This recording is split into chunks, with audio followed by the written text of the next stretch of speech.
The Florida Gators open SEC play this weekend against the Texas A&M Aggies. Gross. It's crossover Thursday. Andrew Stefaniak joins us now.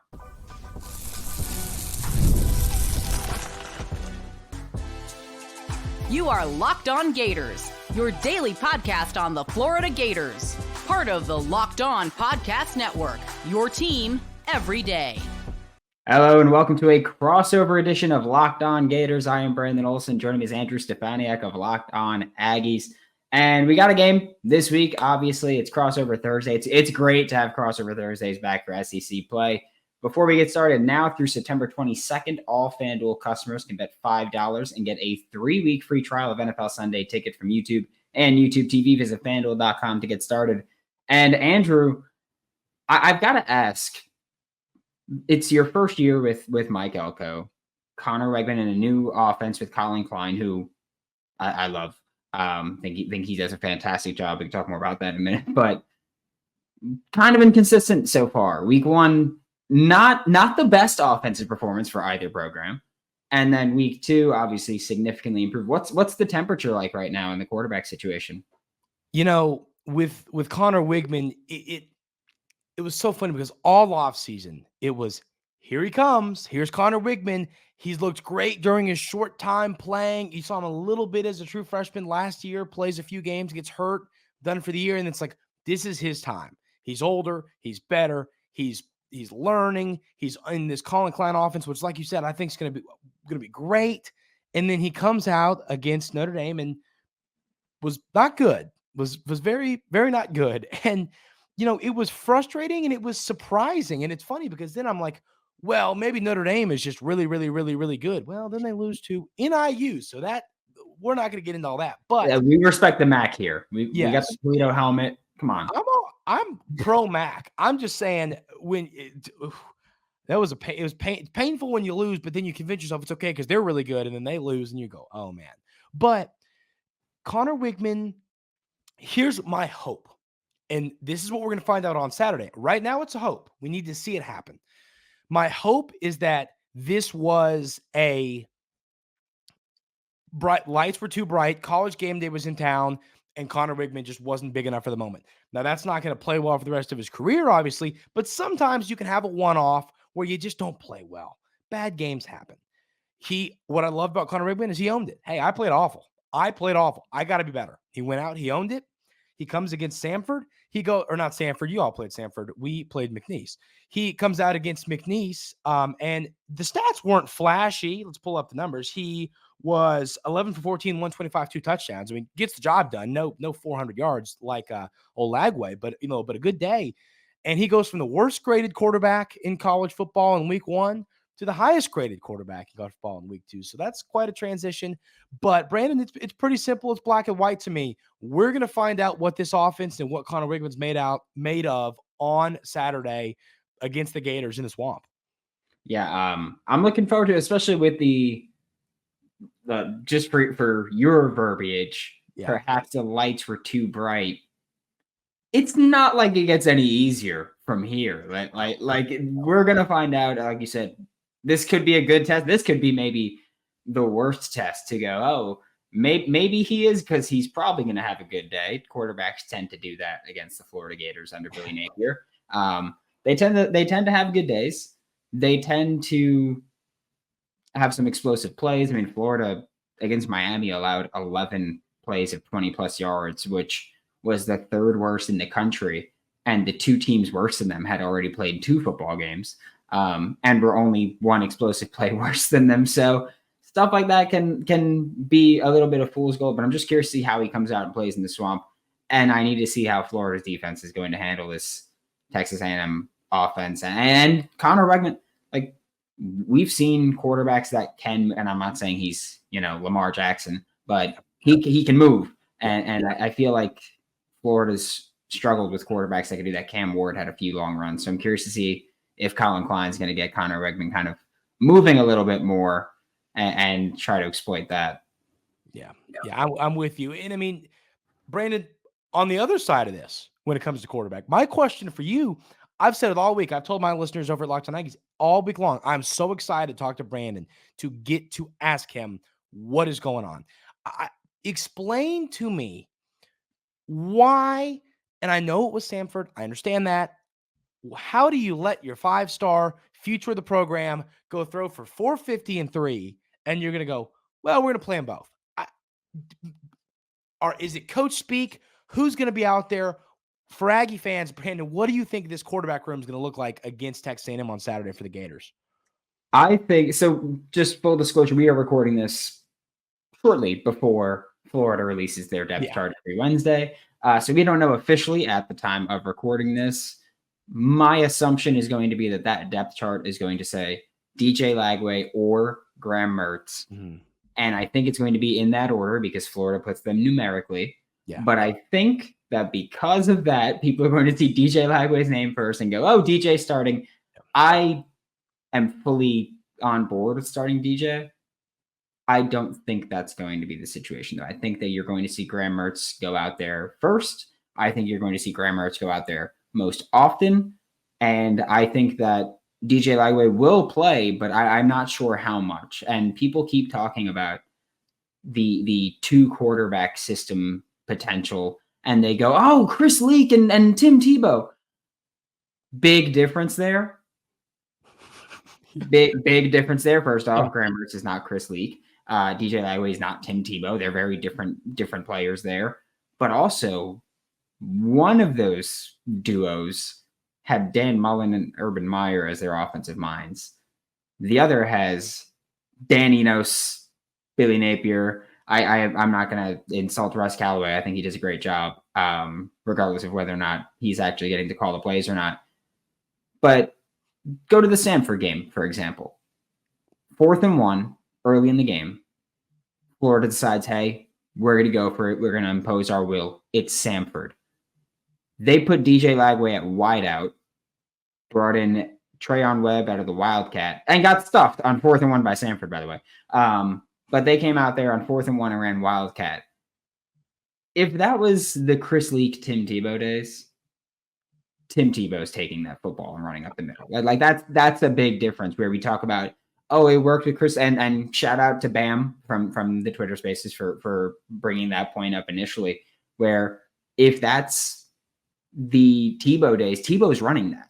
But Billy Napier is putting DJ Lagway at wideout and having him actively block as a wide receiver. There's very different levels to running that 2-quarterback system. I have no faith in this coaching staff to properly put it together. But I think Graham Mertz is going to go out there, whether we agree with it or don't. To be clear, I don't. But I think that's what you're going to see at quarterback from the Florida Gators, whether we like it or not.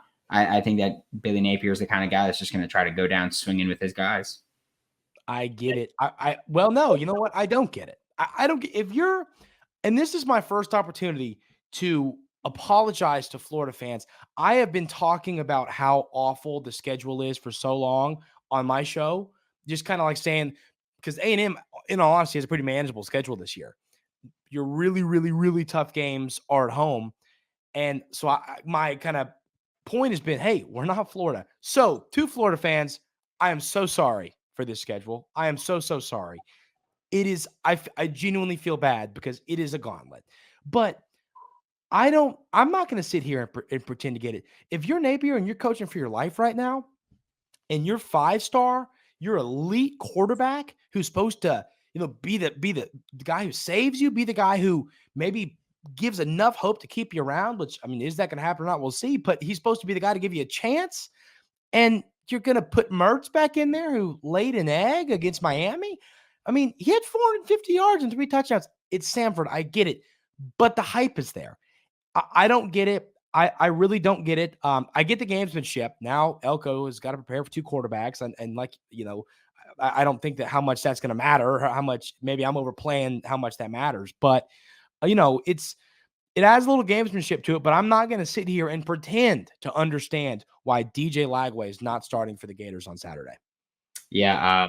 As far as your point of they have to prepare for 2 quarterbacks, I really don't even know if they have to. I think if you go prepare for DJ Lagway, everything Graham Mertz is going to throw at you, DJ Lagway can do. and that's not even me trying to hype up DJ Lagway. It's not me trying to knock down Graham Mertz. It's that I think both of them make the mistake of staring down receivers. And I think one of them has the arm talent that can overcome that.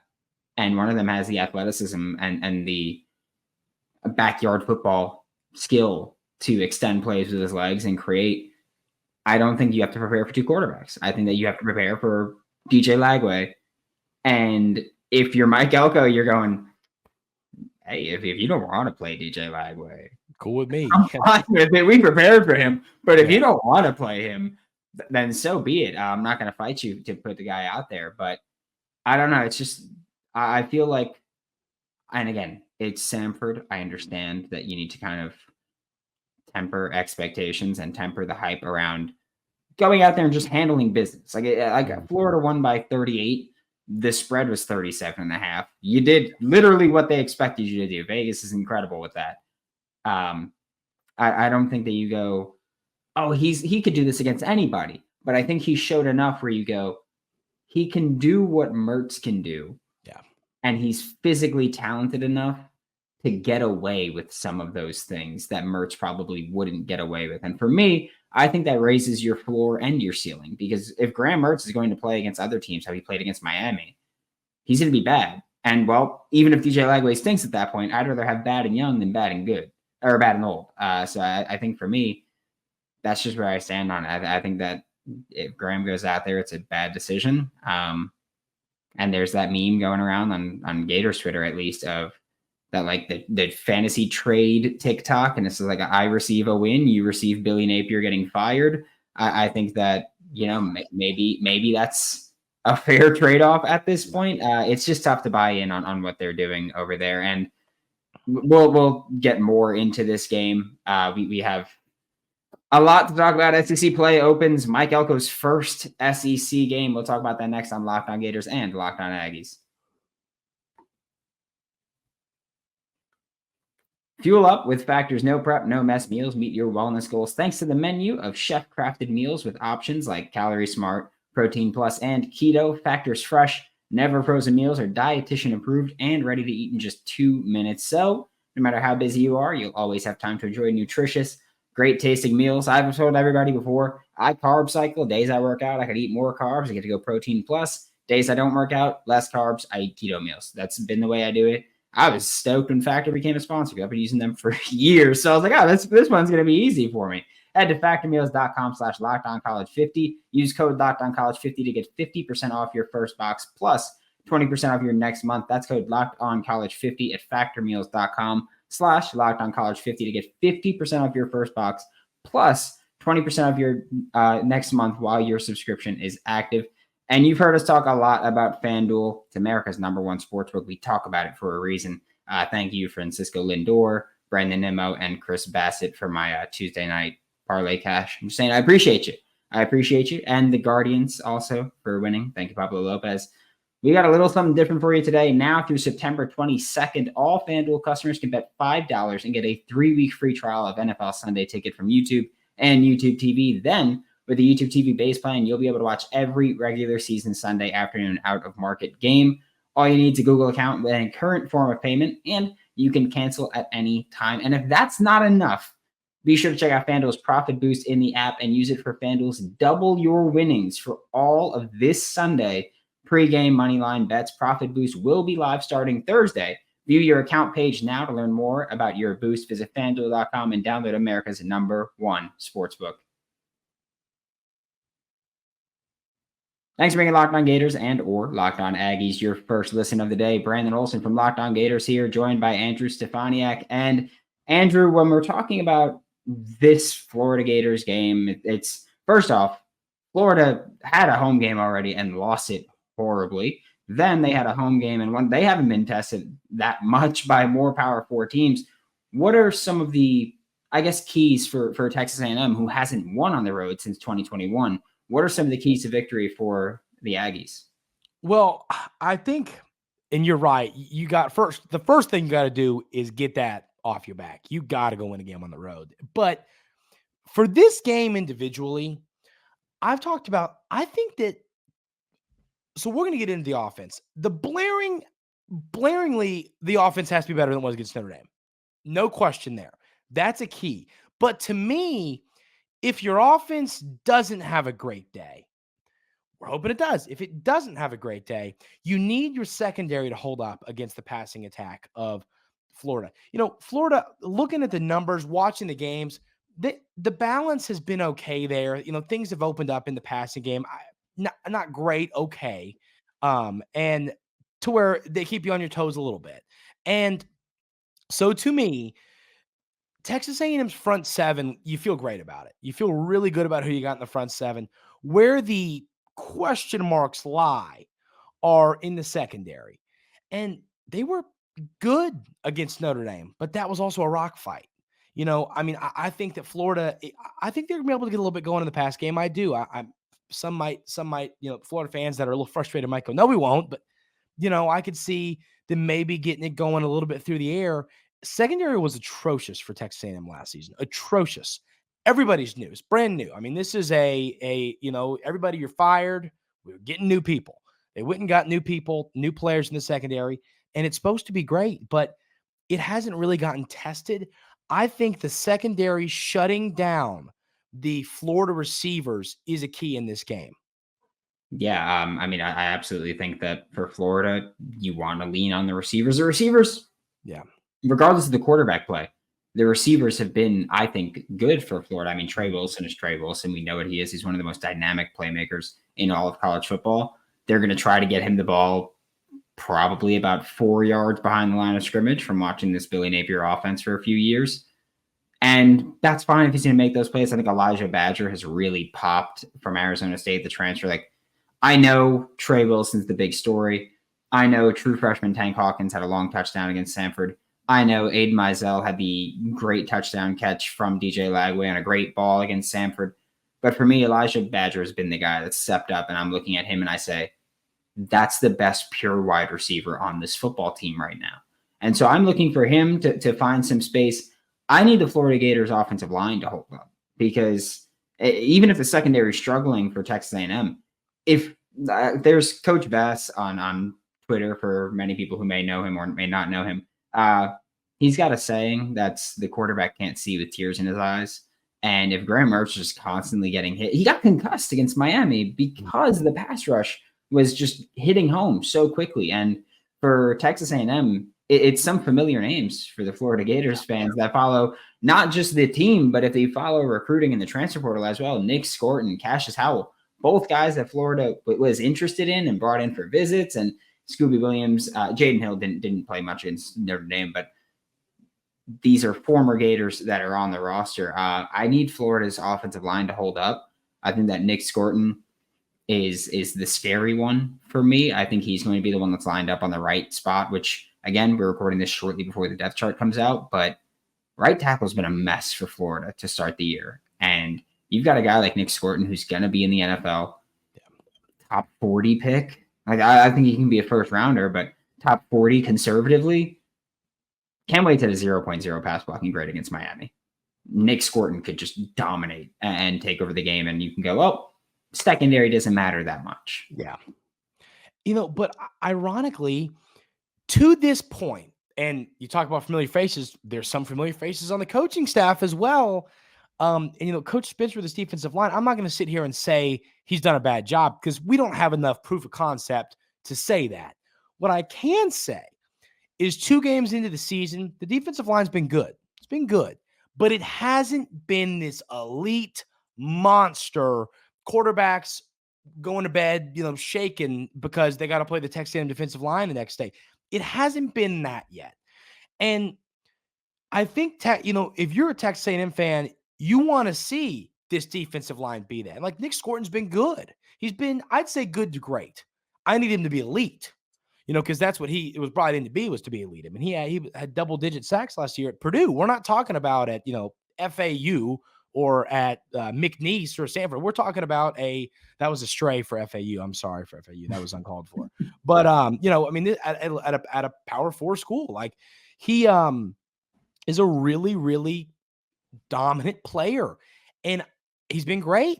I'd say good to great. He needs to be elite. And you sound bad complaining about someone being great, but he's so key to this defense that he needs to be elite. And I think he's going to have a big game, especially here and now. Hey, if he's coming off that edge against a tackle that is putting up a 0 pass grade, meaning literally a traffic cone could have done the exact same job. That's what a 0 tells me. And you got to think that Nick Scorton's going to be able to get a little bit of pressure. And if he does, it's great for the Aggies in this game, and it's great for the Aggies down the road as well. I think one thing that terrifies me from the Florida perspective is handling the Texas A&M offense. We talked about Colin Klein before, and I could be horribly wrong with this, and if I am, I don't care. I'll stand on it. Colin Klein reminds me of as far as building this offensive scheme and building this run game, reminds me of what Chip Kelly's done throughout his career of just, hey, we're going to create this really creative, really explosive running game and drawing it up like that. And I mean, and I'm talking about Colin Klein's career work. I'm not talking about just the first 2 games with Texas A&M. I'm talking because, one of those was Notre Dame and the other FCS. No knock on McNeese. Florida played him last year, but it's not the same thing. We're talking about 2 different programs here, and those 2 games aren't enough. But I think Colin Klein, the way he develops his run game and schemes it up, scares me. You watched Florida last year, and still, granted, there were defensive coaching staff changes at defensive line, linebacker, and the secondary coach, but still the same defensive coordinator overall. And we all saw what Kentucky did with their gap scheme, with counter, and they pummeled you. Ray Davis went for almost 300 yards against you. And if Texas A&M, that run game reminds me of a more creative version. I feel like Kentucky's more smash mouth, but I think Texas A&M is designed to create more explosive runs, which is terrifying because Kentucky's designed to pick up a few yards, maybe an explosive. And it was just explosives throughout. And so for me, that terrifies me of if this Florida Gators defense isn't ready to face an offense like that, it's going to go south quickly because if Texas A&M can just pummel you, it doesn't even matter if Connor Wigman plays good or poorly. They're just going to pummel you in the ground and pick up these explosive runs. It's a good point. Colin Klein is a guy I've said Texas A&M fans enjoy him now. I think he is on the fast track to being a head coach. He's really good at his job. Yeah, I think that you got him for a little while, but he's on his way to being a head coach. And I saw some people upset with the way he called the game against Notre Dame. I just think sometimes your players just play bad, man. To me, that's what happened. I'm still all in on Colin Klein, and I mean his numbers at Kansas State last year when it came to scoring touchdowns, not kicking field goals, third down. I mean, his numbers were incredible, and a lot of it's because he puts himself in third and short a lot. But he has so many weapons when it comes to. You've got great running backs. You, of course, lose Reuben Owens, who was supposed to be kind of the guy, or at least 1A to 1B to Le'Veon Moss. But you still got great backs in that room. You got Connor Wigman, who can get outside the pocket, and he's a weapon with his legs. When there's room, he'll take it. I saw him do a spin move the other day. It was awesome. I wouldn't say do it again, but it looked cool in the moment. And then you've got good receivers, and Colin Klein's elite when it comes to utilizing his tight ends. More so in the blocking than pass catching, although last year, actually, Kansas State's leading receiver yards-wise was a tight end. But, to me, that's what can be great about this offense is you've got weapons everywhere and things Coach Klein can take advantage of everywhere. You didn't see it against Notre Dame. You saw more of it against McNeese, but it's like, I don't care until I see it against somebody where it matters more. I need to see that against Florida. Texas A&M can turn their season around. And once again, it's one game. You say turn their season around, people were really deflated by this loss. It's not turn your season around. It's a bad choice of words. It's more prove that you can overachieve. And the way you do that is show this offense can play well against an SEC teams. I'm really anxious to see how they show out on Saturday. I would also say to Colin Klein's defense, which again, I'm not pretending to be unbiased about this. I think he's fantastic. As far as calling the game week 1 against Notre Dame, I get they lost to Northern Illinois. Still a really good defensive team. Like they lost 14-16. They didn't lose because of that defense. Yeah. That's still a really good defensive team in Notre Dame. So yeah, it stinks that the team you lost to then lost to a Group of 5 program. But let's rein in a little bit. We are going to talk about predictions for this game. I'm not looking forward to this bit, but we'll talk about that next here. When you're hiring for your small business, you want to find quality professionals that are right for the role. And that's why you have to check out LinkedIn Jobs. LinkedIn Jobs has the tools to help find the right professionals for your team faster and for free. And LinkedIn isn't just another job board. LinkedIn helps you hire professionals that you can't find anywhere else. And Andrew, I don't know about you. I am exclusively on LinkedIn. You're not going to find me on any of the competitors. I'm not wasting my time with that. I'm going to stick with the best. That's what we do. We're the SEC here. So we're going to stick with the best. In a given month, over 70% of LinkedIn users don't visit other leading job sites. We're in that 70%. So if you're not looking on LinkedIn, you're looking in the wrong place, like hiring an SEC head coach out of the Sun Belt, maybe. I'm just saying. On LinkedIn, 86% of small businesses get a qualified candidate within 24 hours. Hire professionals like a professional. Post your job for free at linkedin.com/lockedoncollege. That's linkedin.com/lockedoncollege to post your job for free. Terms and conditions apply. To wrap up this crossover episode of Locked On Gators and Locked On Aggies, I am Brandon Olsen with Locked On Gators. This is Andrew Stefaniak with Locked On Aggies. And I have to say, Andrew, my listeners are probably very confused because I'm usually talking so much trash. I prepared my listeners for that. I'm like, we're gonna take some strays, guys. Be ready for it. We're gonna fight back. We're not gonna just take it. I was ready for it, Brandon. You haven't given me anything here. To be fair, Billy hasn't given me anything. Yeah. What am I gonna say? What can I even say about Texas A&M that you can't just go, your program, the same thing? Like, yeah, there's nothing, and it upsets me because like I like to talk trash, but if Florida wins, by the way, Mississippi State, I know we don't even have a show for you.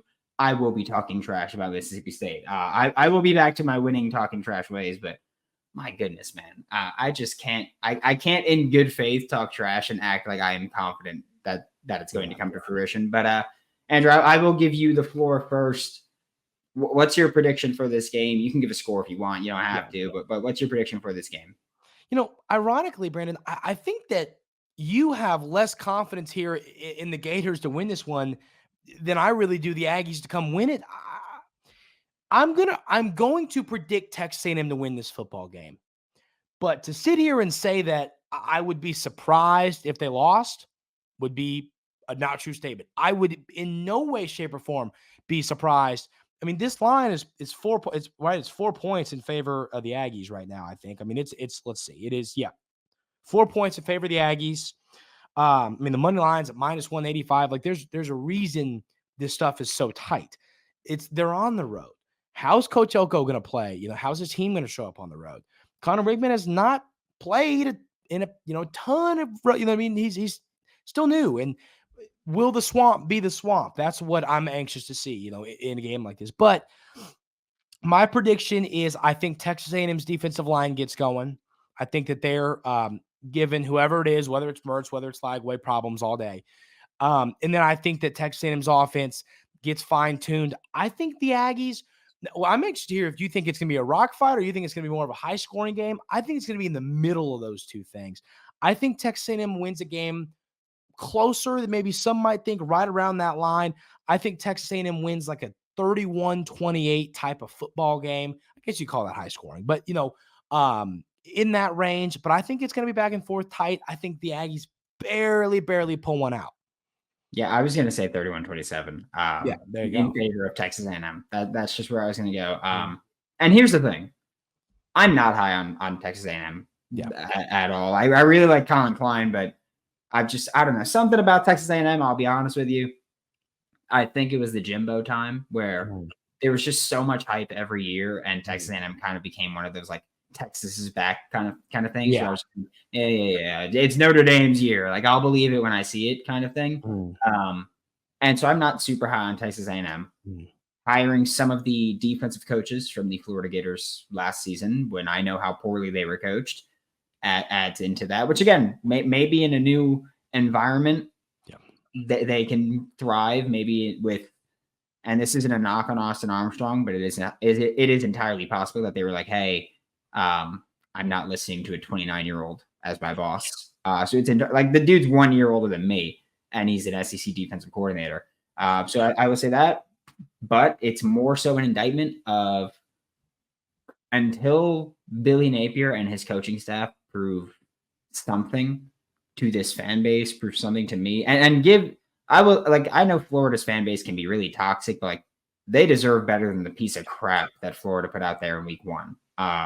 And so until they prove to me that they can put out better against a Power 4 program, I just can't. I can't see it happening. I understand being at home. The swamp's the swamp, sure, but Billy Napier is known for breaking all of the worst streaks possible. You know, he lost to Vanderbilt in his first year. Earlier this year, he lost the first home opener in about 35 years for the Florida Gators. Texas A&M hasn't won a road game since 2021. They are 0-10 in their last 10. And Billy Napier has a tendency to break bad streaks. And until I'm proven otherwise, I think this might be one of those streaks that gets broken. It's going to be and what's the sad reality is this is one of the better games of the week this week. It probably shouldn't be, you know what I mean? Just knowing it really shouldn't be, but looking at this week as a whole, it's going to be one of the better games. There'll be eyes on this football game. I'm excited for this one because I think we're going to learn, at least for the Texas A&M side, we're going to learn, do we have real problems or was it a one-off? That's what we're going to learn on Saturday. And when it comes when it comes to how this is going to go the rest of year 1 under Coach Elko, we're going to learn a lot on Saturday. So I'm really excited to see how Connor Wigman shows up, the offense as a whole, defensive line. Excited to see how this team shows up. But it's always fun watching the football game in the swamp. So I'm really looking forward to it. Yeah, looking forward to that for Florida. It's also interesting because, and this isn't a jab at Texas A&M, but Texas A&M is not one of the toughest games on Florida's schedule. Yes. It is toward the bottom. And that, again, that's not even an indictment on Texas A&M. Florida's got an incredibly tough schedule this year. If you lose, and this was my take with the Miami game, if you lose the Miami game, it's going to be a rough year because Miami, I don't think, is a top 4 or 5 toughest team on the schedule preseason. They look a lot better than I anticipated. But still, if you lose that game, you're probably not going to stack up well with the Texas and Ole Miss and Georgia. So that stuff was worrisome. But I am ready to get hurt again, Andrew. I am Brandon Olsen. This is Andrew Stefaniak. This is Locked On Gators, Locked On Aggies crossover Thursday for I believe the first time. I don't think you were here in 2022. So yeah, this is our first time doing it. Yeah, our first crossover Thursday. Hopefully the first of many. And make it Locked On SEC your second listen of the day, where Chris Gordy gives you the best coverage on the SEC as a whole, including a great program like the University of Florida, which deserves better than they're getting from their coaching staff and administration right now. But thanks for being Locked On Gators or Locked On Aggies, your first listen of the day. And we'll see you all next time.